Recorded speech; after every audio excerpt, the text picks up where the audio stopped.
The fire company closing issue is a very complicated, difficult one. Inevitably, something has to give in the fire service in terms of resources. Resources don't support the size of the department, and as resources shrink, I mean, if you look at the city government, you've got a big commitment to education, a big commitment to public safety, a big commitment to sanitation. I mean, there's only so many places that you can actually get the budget to work. So something has to happen in the fire service. Your question is a good one. Where can one consolidate a company, which can be done without threats to safety? By the way, company some of these firehouses have two companies in them, right? So the company don't necessarily equate a fire company with a fire station. Sometimes there's one company in the same as the station itself. So that's one thing. But I think a better way to think about this also is how do we perform emergency medical services, and what is the overhead costs in the fire department, and what are the disability retirement and pension issues in the fire department, and we have two things that the mayor's already started on.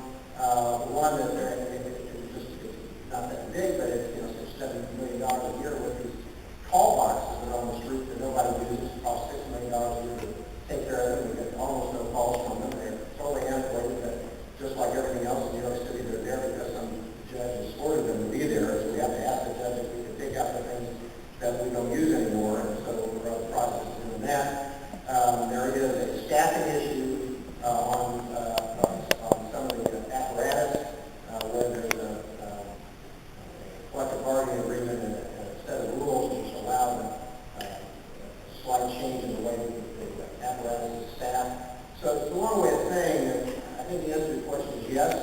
There will be inevitably some set of closures recommended again, hopefully in concert with both good data that shows which can be done without affecting safety, with a description of how the department can do an even better job with respect to kind of revenue collection, not increasing its cost, but just doing a better job with respect to responding to accidents and the like. What can the department do with respect to staffing levels? What can it do with respect to overhead rates, pensions, overtime, and the like? All of those are embedded in the cost of the department. In particular, the cost of supporting retired, as you all know, in the paper, that pension burden on the operating costs is enormous, and needs to be studied as part of it. So I hope we can make meaningful changes. There will be labor contracts to renegotiate, court cases to renegotiate. So I'm confident we'll get there. It's the speed with which we can get there.